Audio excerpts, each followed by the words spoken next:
Pasangan suami istri, Pasutri Ali Gopal dan Farida dihadirkan Nur Laila di Pengadilan Negeri PN Surabaya menjadi saksi pada sidang perdata gugatan One Prestasi melawan Robiatun dan PT Millennium Transportation. Rabu, tanggal 5 Februari tahun 2025. Banyak hal yang diungkapkan saksi Farida dalam persidangan ini. Salah satunya, saksi Farida mengatakan bahwa dia kenal dengan Nur Laila pada tahun 2024 sewaktu di pasar. Dari perkenalan itu, saya langsung menginvestasikan uang secara bertahap sebesar 600 juta kepada Nur Laila setelah dia bercerita mempunyai bisnis impor dan jasa angkut kapal dengan Robiatun, katanya. Namun ungkap Farida, investasinya tersebut hanya berjalan 2 bulan saja, setelah itu sejak April macet dan tidak mendapatkan fee lagi. Saya sempat mendapatkan fee 80 juta. Padahal saya dijanjikan per 15 hari mendapatkan fee. Untuk setiap 20 jutanya mendapatkan 1 juta rupiah, ungkap saksi Farida.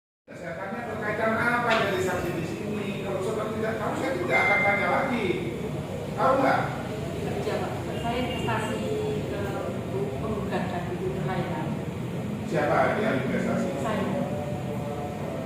Saudara langsung ke Bu Nur Laila. Ibu Laila. Investasi? Kapan itu investasi? Sejak Februari. Februari 2024. 2024. Berapa investasi? Sekitar 600 juta. 600 juta. Tapi nggak semuanya bertahap. Bertahap. Ada buktinya? Saya cuma lihat banking saja. Dari Februari 2024 sampai kapan? April. Sampai April. Jangan 2 bulan saja. 2 bulan aja. Ternyata bagaimana itu? Biasanya kan saya per 15 hari atau per 2 bulan saya mendapatkan fee dari jumlah yang Bu Nur Laila keluarkan. Seumpamanya beliaunya mengeluarkan 20 juta, saya dapat 1 juta. Seumpamanya dia mengeluarkan. Dapat pernah dapat nggak, Pak? Saya dapat 80 dari yang 2 bulan itu. Dari yang 2 bulan itu Dapat fee 80 juta. Apakah benar itu diputar dananya atau uang itu sendiri yang dipotong, Pak? Ya itu saya yang nggak tahu Pak. Nah itu ya. Nah selanjutnya uang itu menurut Nur Laila digunakan untuk apa? Bisnis apa? Katanya bisnis kapal. Apa? Jual beli kapal atau apa? Bukan kayak kontainer garam. Pernah lihat nggak bisnisnya dia di mana tempatnya? Pada waktu masih investasi itu kan setelah bermasalah kan? Sudah itu setelah bulan April macet kan? Saudara otomatis naik kan? Apa yang terjadi? Ya kan matanya ini pertama berharap fee. Kan biasanya saya kan 15 hari dapat fee. Dapat fee kok sampai enggak 3 kali saya nggak dapat fee. Habis itu bukannya kalau ini asalnya investasi bodong. Sudah itu. Siap itu aja. Nur Laila, saudara saksi, Robiatun, siapa saja yang hadir lagi di situ?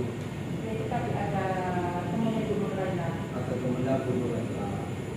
Pada waktu pertemuan yang kedua, apa yang dijanjikan oleh Bu Robiatun terhadap saksi? Dia akan mengasih uang sebesar 500 juta.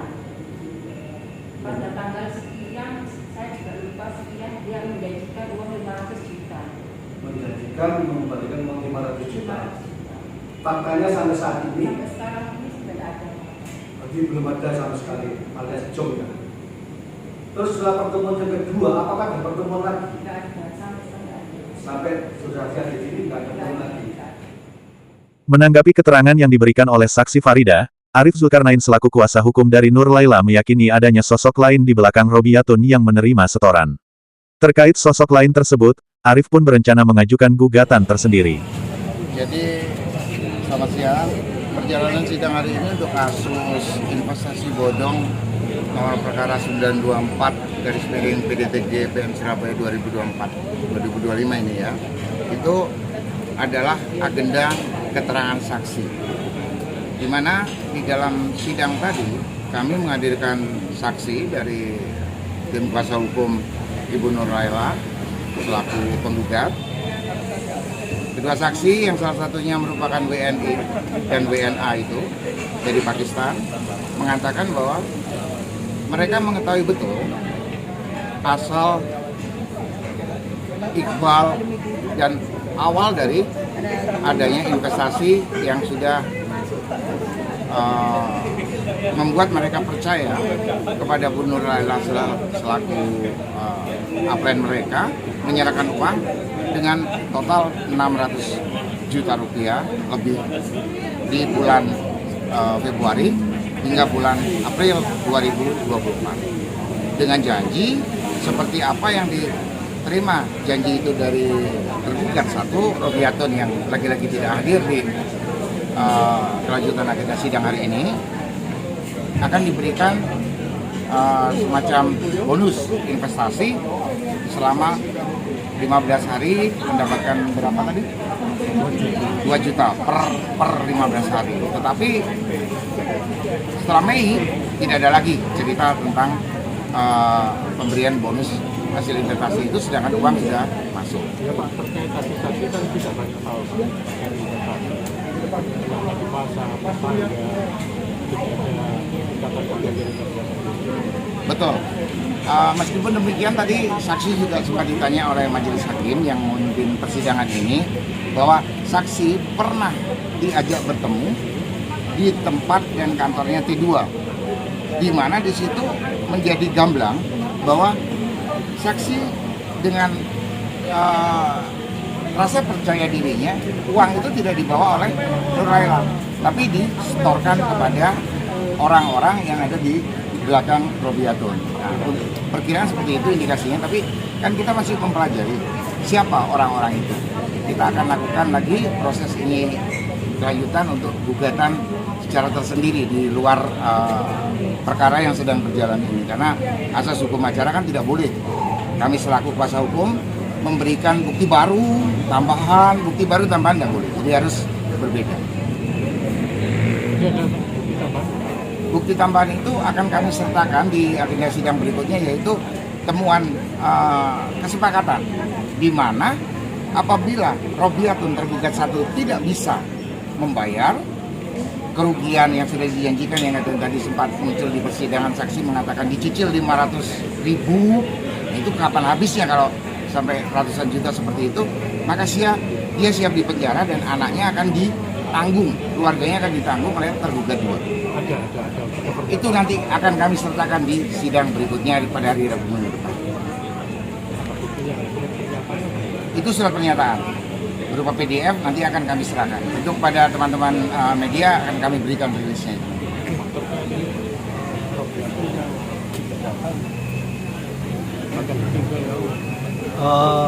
Secara hukum acara perdata, Robiatun kan sebagai T1 sudah dipanggil secara patut dan sah. Karena dia tidak hadir dalam persidangan, dianggap dia tidak memenuhi kewajibannya. Dengan sendirinya oleh majelis hakim, kedudukan T1 ditinggal. Artinya apapun nanti putusan dari majelis hakim, berarti T1 alias Robiatun harus tunduk dan patuh terhadap putusan itu. Yang perlu kita ingat, tadi pada waktu pertemuan itu selain di kantornya Pak Edo, kan ada pertemuan di rumahnya Bu Nur Laila. Di situ Ibu Robiatun menjanjikan akan mengembalikan uang 500 juta. Iya, ternyata faktanya sampai detik hari ini zong. Gitu loh. Baik yang cicilan uang 500 ribu dan itu zong.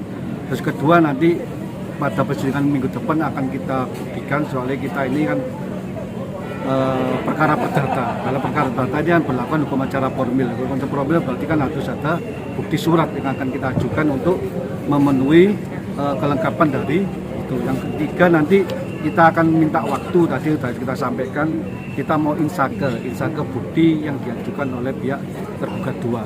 Soalnya pada waktu menyerahkan bukti itu, tergugat dua itu melampirkan bukti-bukti rekening koran. Yaitu mau kita pelajari apakah itu ada sangkut pautnya dengan keluar masuknya uang yang sudah dilakukan oleh klien kita. Sementara itu, Edo Adrian Wijaya dari PT Millennium Transportation tetap kukuh menyatakan bahwa dia tidak tahu menahu tentang bisnis sampingan dari Robiatun. Buktinya pada bulan Mei tahun 2024, tiba-tiba Robiatun datang ke kantor saya sambil menangis mau pinjam untuk mengembalikan uang. Setelah ditelusuri ternyata mengembalikan uang dari korban-korbannya yang mungkin sudah jatuh tempo, katanya. Tapi saksi menyatakan bahwa tidak kenal sampean, tidak tahu masalah milenium, tidak tahu bisnis kargo bagaimana. Jadi terlepas itu bagaimana? Ya kalau menurut saya, tapi kan nanti saya terkesan membela diri. Iya. Cuman karena saya memang tidak tahu apa-apa. Itu kan tindakan Robiatun di luar pekerjaan.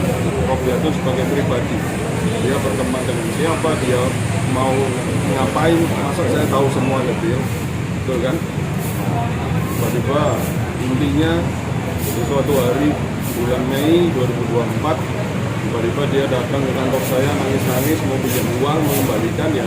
Setelah ditelusuri ya mengembalikan uang korban-korban itu, karena ya jatuh tempo mungkin ya, terlambat yang tidak mungkin saya penuhi karena nominalnya yang besar dibandingkan dengan gajinya dia.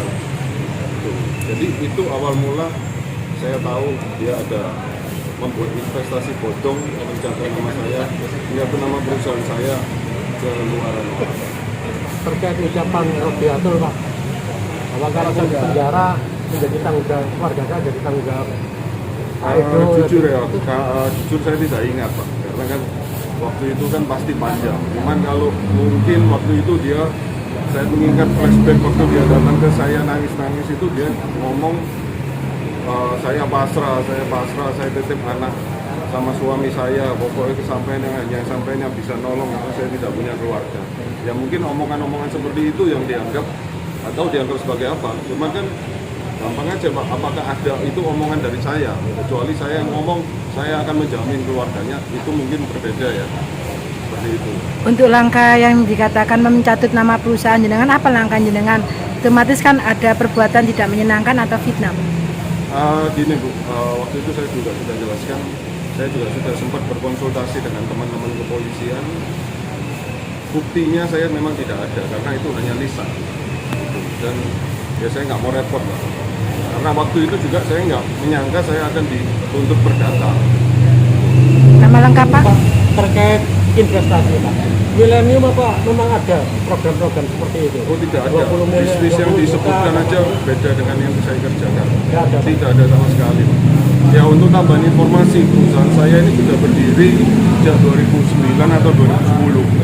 Robiatun kerja di tempat saya ini 2021. Kalau saya pakai uang investasi, otomatis kan pasti saya sudah dilaporkan orang-orang sebelum itu. Terus yang kedua, dari 2009 sampai 2021, pakai uang apa kalau saya mengandalkan dari Robiatun? Itu aja. Dan buktinya sampai seperti ini perusahaan saya masih berdiri. Minggu lalu juga si hakim juga sudah datang ke tempat saya melihat masih ada wujudnya, alhamdulillah. Jadi murni dicatut ya memang bukan? Murni dicatut. Pak, nama lengkap? Itu Adrian Wijaya. Selaku kuasa atau ini? Selaku direktur perusahaan dan pemilik. Oke, makasih Pak. Sebelumnya, karena merasa dikriminalisasi atas perbuatan tindak pidana yang tidak pernah dilakukan, Nur Laila, seorang korban investasi bodong menuntut keadilan. Selain menggugat secara perdata One Prestasi terhadap Robiatun dan PT Millennium Transportation, Nur Laila juga berencana melaporkan Robiatun kepada pihak kepolisian atas dugaan penipuan dan penggelapan yang menjerat dirinya. Prosesnya gimana Mbak? Kok dikatakan jenengan selaku korban? Karena saya juga ikut investasi tadi di Robiatun. Ke Robiatun. Berapa nilainya? 650. 650 juta belum uangnya Bu Farida ya? Semua totalnya 3 miliar 200. Intinya seperti itu. Ada enggak perjanjian dengan Bu Robiatun? Enggak ada, saling percaya. Dengan sampai saat ini Bu Robiatun ada enggak niat etika baik dengan jenengan? Ya niat baiknya cuma nyicil 500 per bulan. 500 ribu atau 500 juta? Ikut saya kan 19 orang. 500 ribu. Pernah enggak? Dari Surabaya Rahayu mewartakan.